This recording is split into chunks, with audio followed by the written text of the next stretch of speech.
All right, good evening. Welcome all. Welcome to the people in the audience here, face to face. Thank you for making the time to join us at our first State of the District for Fort Sam Houston Independent School District. And hello to the virtual world out there. Thank you guys for joining us.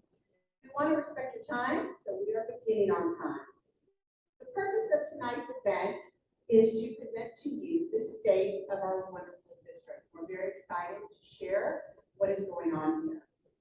You will have an opportunity to ask questions, and there are various ways you can do that. If you are here in person, on tables, there are QR codes, and if you happen to have forgotten your phone at home, then there is paper and pencil for you to write on. Also, Ms. Marquez, our Director of Technology, has dropped in the chat the link to the spreadsheet where you can house your questions.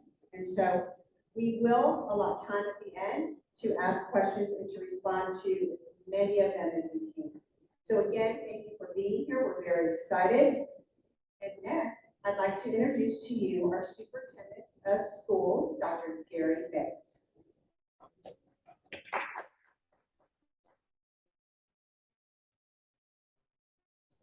Thank you for taking the time out to be here this evening, and I don't want to put anybody on blast, but Ms. B and family, thank you for taking time out of your day to be here. Appreciate it. Congrats to the family, thank y'all for being here. I'd like to introduce some folks.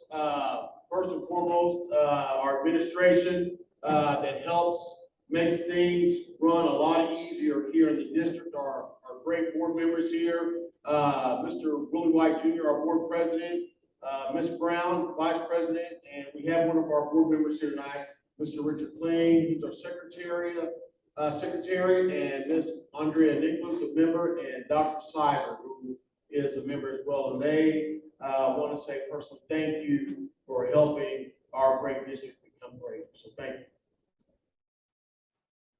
Also want to introduce some great people that not only that helped me from a leadership position, and they're becoming family. So I'd like to introduce my cabinet, Dr. Mina Shanetta. She's my Assistant Superintendent of Teaching and Learning. Ms. Julie Novak, Assistant Superintendent of Finance and Operations. Ms. Leah Sutton, Director of Special Ed Co-op. Ms. Tori Marquez, Director of Technology. Dr. Joseph Cerna, our secondary principal. Mr. Gomez, our elementary principal. Coach Tina Guerrero, our athletic coordinator. I'm sorry, belay my last, athletic director.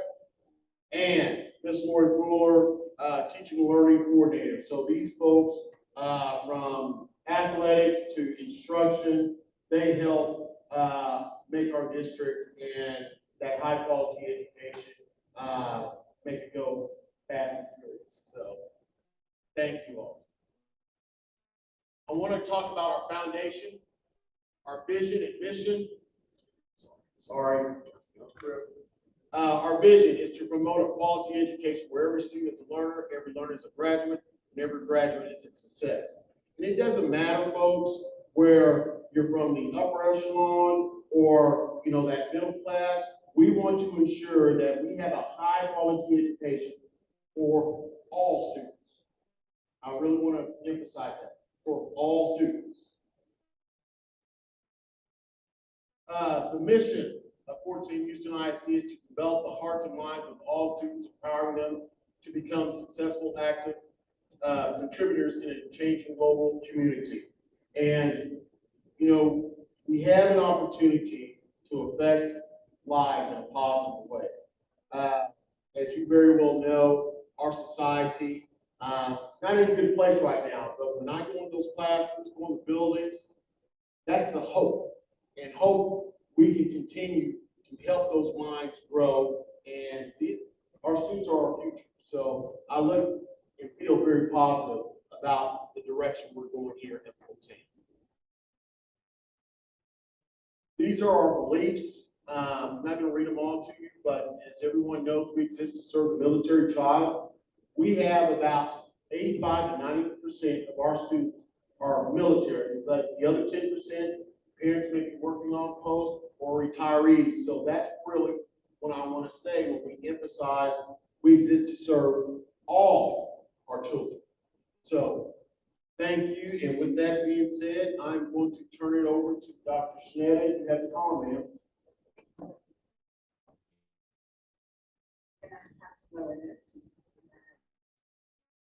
All right, I'm going to talk a little bit to you guys about our enrollment and demographics here at Fort Sam Houston, and a little bit about who we are. We are a public independent school district, and there are many of them in the state of Texas. We are not a Department of Defense school, and so we hear that a lot. They think that we are a Department of Defense school, but we are not. We are a public independent school district, and we fall under Texas Education Agency. We're also very honored through Texas Education Agency to have been awarded the Purple Star Campus designation. And it recognizes, we're very excited about that, it recognizes Texas district and charter schools that show their support and commitment to meeting the unique needs of our military students and their families. And so you apply for this. Applications go every 2 years. And so we were awarded it 2 years ago. We got it again this time. So we're very, very proud of the work that we do to support. The next 2 slides are going to show you what our current student enrollment is. You will see at the elementary school, we're at 850, and this was as of October 19th is when we pulled it. So actually, I think today was 5 more kids than that. So still growing. And so this is our elementary, 850, and our whole middle and high is 781. And I think there's something to be said about this, because in our state right now, there are a lot of school districts that are losing enrollment.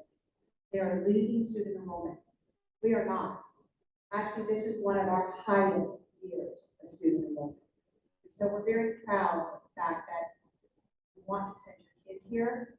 And so we are increasing our enrollment. We're not losing it.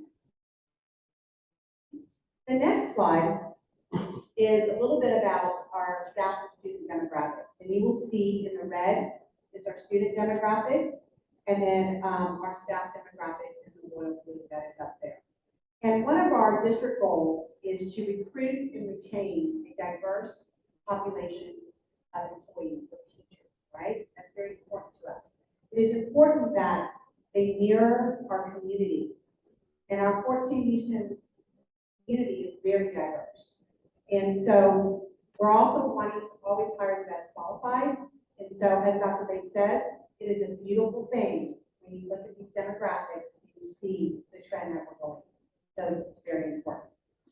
And then the last slide that I have is about our program percentages. All schools have programs that they are responsible for through the Texas Education Agency and also the federal government. And so these are most of our program percentages and our current enrollment of students in them. And you can see Dr. Bates alluded to Military Connected. That was the last report was about 88%. And so these are some of our programs that we support and monitor and the percentage of students that are in it. At this time, I'm going to turn it over to Ms. Lori Fuller, our teaching and learning coordinator for the district. Thank you, Dr. Shanetta, and good evening to everybody. I'm just going to go over the ways the state and the federal government hold us accountable. I will preface this by saying this is not how we hold ourselves accountable. We actually hold ourselves to a little higher standard. So what you're going to see is that the state TEA, Texas Education Agency, assigns weights to every domain. The domains include things like achievement, progress, the achievement on the state assessments, growth, graduation rates, and college, career, and military readiness. What they then do is they compare these measures across all these various special population groups. They come up with a component score, and then they convert the component score to something that you see on a report card, either like 80, 85, 90, and then that translates to a typical report card, A through F. So you can see the component scores in here, and then the overall scores for the district and each campus will be in maroon. And then off to the side, you'll see what distinctions we earn. A note is that the only distinction a district can earn is post-secondary readiness. So we earn the only distinction possible at the district level. So we are an A, and only 54% of any districts earned the post-secondary readiness, and only 33% of districts in the entire state of Texas got an A. Okay. Next, you'll see is Fort Sam Elementary. They got a B. 46% of campuses across the state of Texas earned a B. And then finally, you should see Cole. They got an A, and they are a very rarefied company, as only 28% of campuses across the state of Texas earned an A. So I'd like to turn it over now to our Assistant Superintendent for Finance and Operations, Ms. Julie Novak. Thank you. And I'm going to update you on our finance and operations as well as school safety. So our general fund, which provides the bulk of our expenses, our teacher salaries, custodians, the lights, air conditioning, computers, everything that we do, $28 million budget. What is different about our school district is because we are totally on federal property, we don't collect local property taxes. So we get federal impact aid. Within the next couple of weeks, our parents are going to be receiving a link to an online survey this year for the first time. It's our annual student survey that we ask you to complete, and that is critical for the application that we have to send in each year for the impact aid process. We also have some other grants that help supplement, such as Title I and some DODEA grants that we have that provide supplemental services and supplies for our students. We do have consistently received the superior rating for how we operate our financial resources. And then I just got a few fun facts about our behind the scenes folks, our custodians, our child nutrition, our bus drivers, and what they do each and every day to take care of our students. As always, safety is forefront of every single decision that we make. So we do regular exercises and training with our staff. We do drills on a monthly basis with our students. We are in our 5th year of our school resource officer program, which is through Joint Base San Antonio, the 502nd Security Forces Squadron. We also are very proud to have a great partnership with them where they come here to our schools and do exercises with us, active attackers, so that we learn and they learn what is going on in our buildings. As well, we use a variety of communication methods when we do have any type of incident. So we will use websites, social media, emails, phone blasts, and for our employees, we have a safety app to help us spread information. And with that, I will turn it over to Mr. Rene Gomez, our elementary school principal. Thank you, Mrs. Novak. For those of you here in person or joining us virtually, thanks for joining us this evening. The first thing I really wanted to focus on is our character education. As you can see around the cafeteria, or if your children haven't mentioned it to you already, please ask them. Our house system has been in place for a few years, and it really helps with character traits and making sure that kids understand not only that academics are important, but there's other things as well that we need to learn growing up. This is from everyone, from cafeteria workers, teachers, all staff, office, etc. They all receive a house cutter shirt. So I'm sure your child has one, and not that to know, because we need to get them one ASAP. This is part of our positive behavior interventions and supports, which you'll hear mentioned as PBIS a lot. Our Character Strong, that's a curriculum that we use to also support with not only academics, but our whole child. Events that are going on our campus, Meet the Teacher, which isn't up there, but it was great bringing it back face to face. Got a lot of great feedback from parents. Our fall festival last month was just a great success. We had a great turnout. We also have another event coming up on December 15th at 4:30, celebrations around the world, so please join us for that. We're already preparing for that as well. Partnerships, as Mrs. Novak mentioned, our 502nd Security Forces, that's one of our main partnerships, so we partner with a lot of people. We have Army Environmental Command, a lot of people that join us and help us with our children. MSEC, if you haven't heard of that, I'm sure you have, but we got awarded, I think, for the 3rd year in a row this past summer, so that's another success that we have here on our campus. Dr. Bates mentioned earlier, but supporting all our children is always a focus. Our multi-tiered system of supports is something that we're working on and developing that was new to us this year, so we're creating that as we go. But that's to support all children, not just with academics, but behaviorally and with all their needs as well. Interventions and enrichment, that's about a 40-minute block that takes place every day, and that's to help kids at all levels as well. And then last, I wanted to share a little bit of our extracurriculars, even though we're in elementary, that's always the main focus as well. We have UIL, we have a lot of clubs going on. You can see some of them mentioned here on the screen.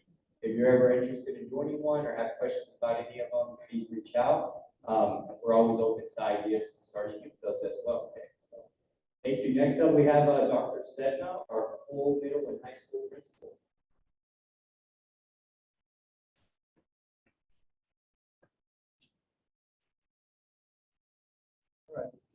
Good evening to everybody once again. So 2 points that I want to share with you, points of pride from Robert G. Cole Middle High School is our band, varsity marching band, made it. They advanced to the area competition in Beeville, Texas. So it's the first time they've gotten that far in a long time. So congratulations to them. Over here to the left of the slide, right from your point of view, we have career technology education programs to study at the school. Last year we had 4. This year, the reason it's on the slide is we had a 5th in cybersecurity. These are areas of high need and high demand that we wanted to provide our students as they graduate and prepare for the real world of college. We also are always concerned with our students' emotional well-being. We want to make sure that our students are taken care of with extracurricular activities, academic support, but also just their social and emotional development. That's important to us, especially in this time and age. 3 ways we do that are: one way is with the Class Catalyst app. That's a daily check-in that we use to check in with our students during homeroom every single day. We have weekly staffing. That staffing meeting is held with our counseling department, school resource officer, administrators, to talk about students that may show any areas of need or just students that we feel might need some extra support from our campus. And when then we mobilize resources to provide that student and their family with supports. Then you see MTSS. It's the same thing that you saw at the elementary level, but that's a vertical component that we have in our district, where we provide all students with support. Struggling students, advanced students, every single student in our building deserves some level of support so they can surpass their ceiling of aptitude. We call our athletic director, Gina Guerrero. She can talk to us about some athletics at Robert G. Cole. Serna, and thank everybody for being here tonight, this evening. I am here to just give you a quick rundown of what we have currently going on in the athletic department. Right now, we have our football teams, both middle school and high school, will be competing in their last game on Thursday and Friday in Waco, Texas. We have one young man who qualified for the state cross-country meet, which we're extremely excited for him. He will be competing on Saturday morning at 9 o'clock at Old Settlers Park in Round Rock, Texas. We also have our middle school girls, high school girls, and high school boys basketball teams in season currently. We have our swim team who will be participating in their 3rd meet tomorrow at SAISD. And lastly, we have our high school boys and girls soccer programs beginning their season and starting their tryouts coming this Monday. We are extremely proud of our student athletes, our parents, our coaches for their commitment and dedication to our program, and we're looking forward to a great rest of the year. Thank you for joining us. And I'm going to give this back to Dr. Serna.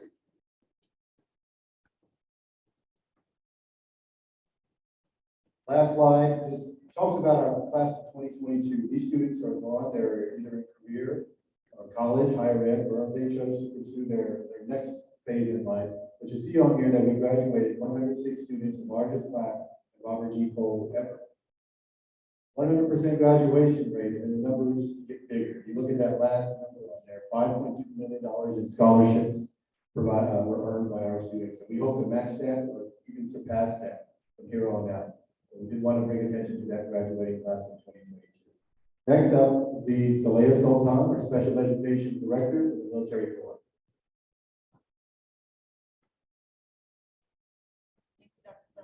Good evening, families. Thank you so much for making the time out of your busy day to be here. I appreciate you, each and every one of you. As you can see on the slide, the mission, the vision, and the belief of the Military School District Cooperative aligns with that of Fort Sam Houston Independent School District. Fort Sam Houston Independent School District is part of a shared service agreement with Randolph Field Independent School District and Lackland ISD. This partnership allows the pooling of resources for the better provision of services to meet the unique needs of all our students with individualized education plan. Our Fort Sam Houston Independent School District also houses the academy. The academy is where we are able to provide specialized services to our students through academic, behavioral, and social emotional learning. Again, our mission and vision is aligned with all three military school districts, and we support students through the provision of services. Now I have Ms. Story Marquez, the Director of Technology.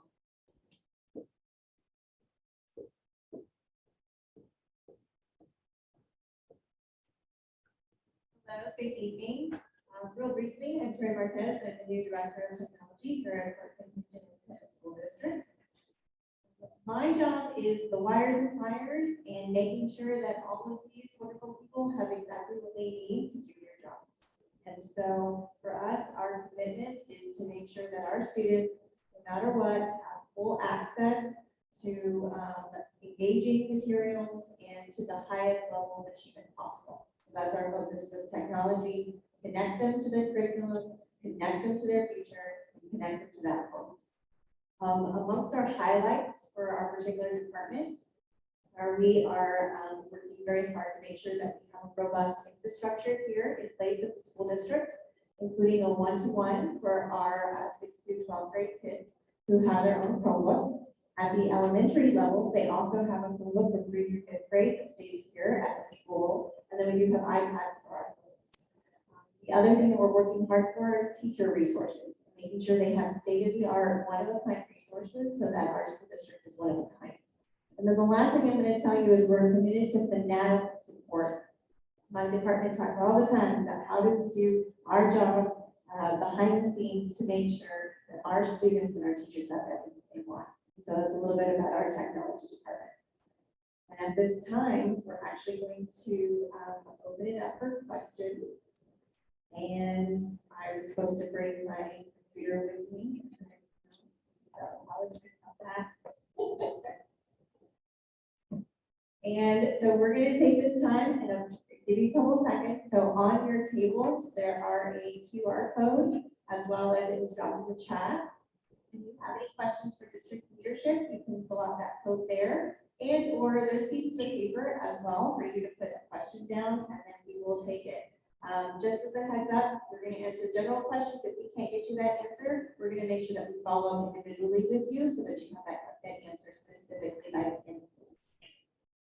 Give everyone a couple seconds to do that. And I'm also getting people on the chat.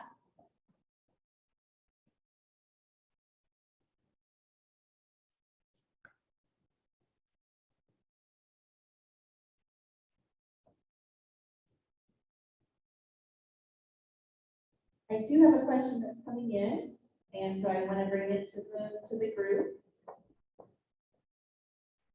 Is we have our students that are really active in multiple sports and clubs, and they have to constantly battle between practices, games, and competitions, and have to make prioritize. Is there a particular framework that the campus has to help support our students?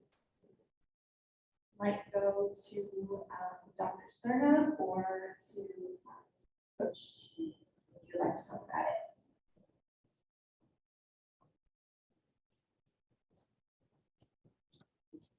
I'll start this one and then Dr. Cerna will jump in if he wants to. We do encourage our student athletes to do as much as they possibly can. There are times at some point where we're going to have to ask our kids to choose because they spread themselves so thin that at some point they're going to have to make a choice. And we're going to try to work with them as much as possible. We do have morning and afternoon practices for some of the kids so they can attend both. But at some point, if there's something going on at the same time, that they're gonna have to choose one over the other. And we don't ever penalize an athlete for something that's academic or school related.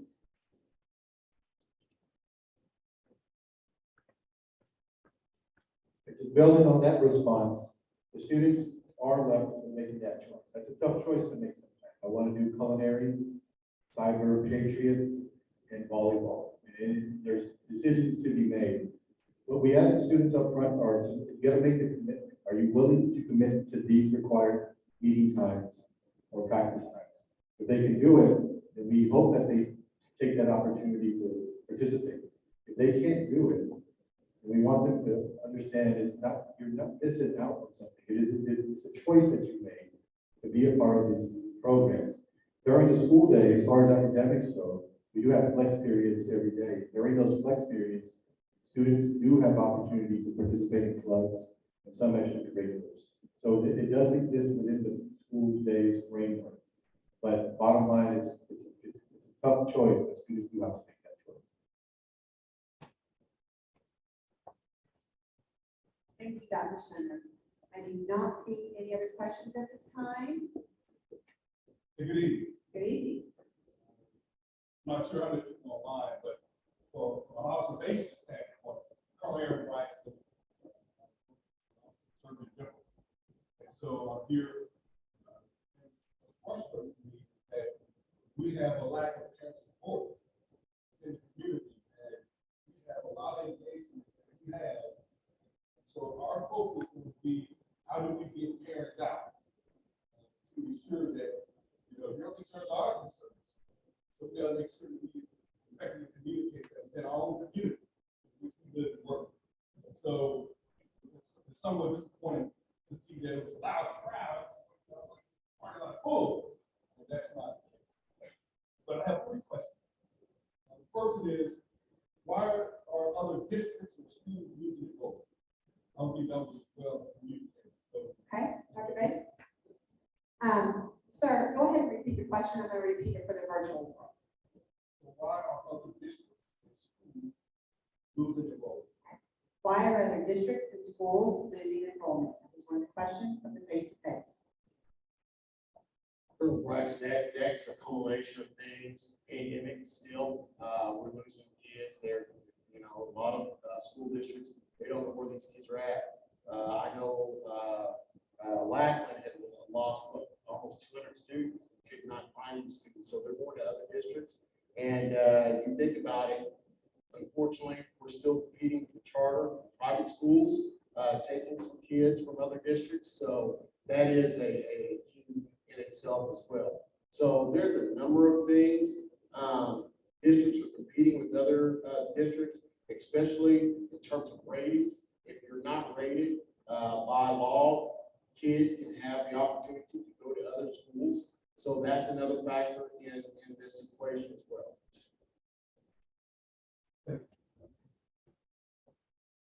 Second question, it was mentioned about the school resource officer program. And so is that a MOA or MOU? Are they funding the school at some point, or is that a MOU, just a memorandum of understanding versus agreement speaks money? The next question is in regards to our school resource officer. I'm going to turn it over to Ms. Julie Novak, Assistant Superintendent of Finance and Operations. Answer. The school resource officer program we have right now is handled through our support agreement with Joint Base San Antonio, and we reimburse Joint Base San Antonio Department of Defense for the salary of that officer. The other thing that we do supplement out of additionally is we send and we pay for that school resource officer to attend school safety related trainings.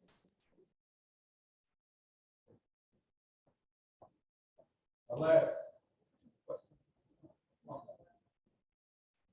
So it was shown or displayed the total number of scholars.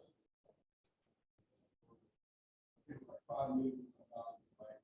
And so what would be helpful if you tease out, what was academics, what was athletics, what was even band, because that influences parents, right? Typically, parents are going to put their kids in band because they feel like they're not getting scholarships, right? Or academics, or athletics, and I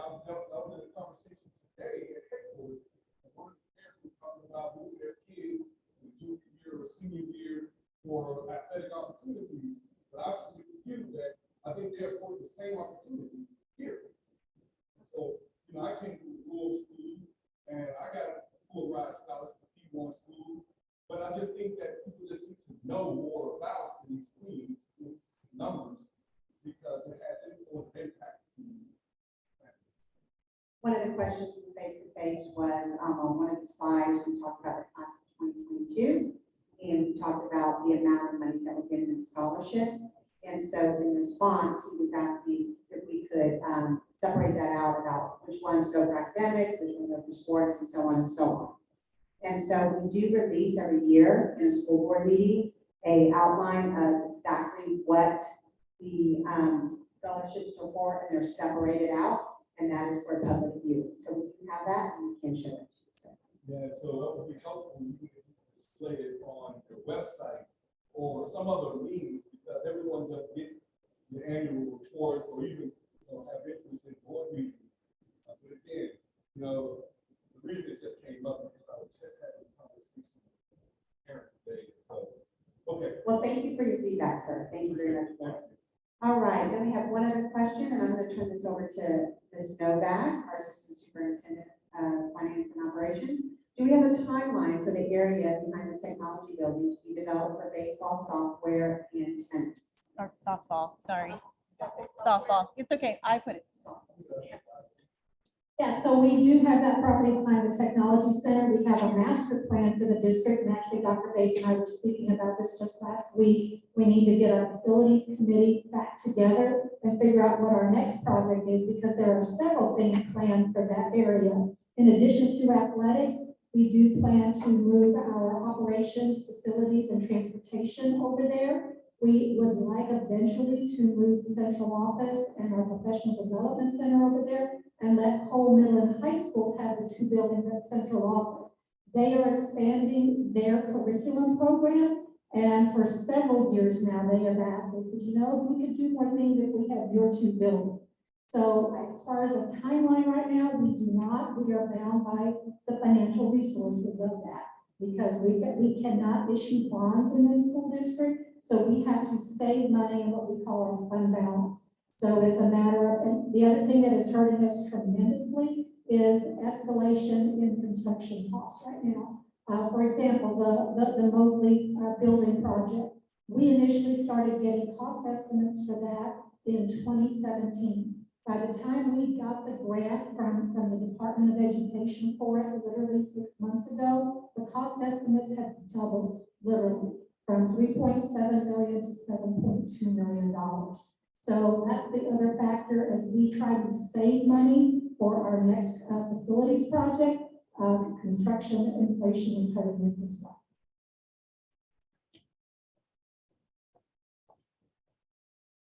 I do not see any other questions in the chat. Audience. Ms. Garza. I saw for video boards. Do you have a timeline for The question was from one of our very own teachers, who we love, Ms. Garza, at Fort Sam Houston Elementary, and she's talking about the timeline for the community boards that everyone wants. So, Ms. Ray Marquez, Director of Technology.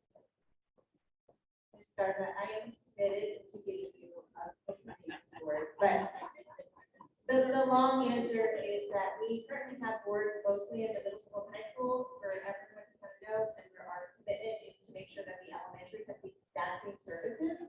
We piloted it with the third grade and had a lot of really great feedback. And so we are working to secure the funding. Also, as Ms. mentioned, dealing with delivery and all those other pieces, but it is on the top of my priority to ensure that you have the right. And I will rely on you as well for training and support at the parts. Yeah.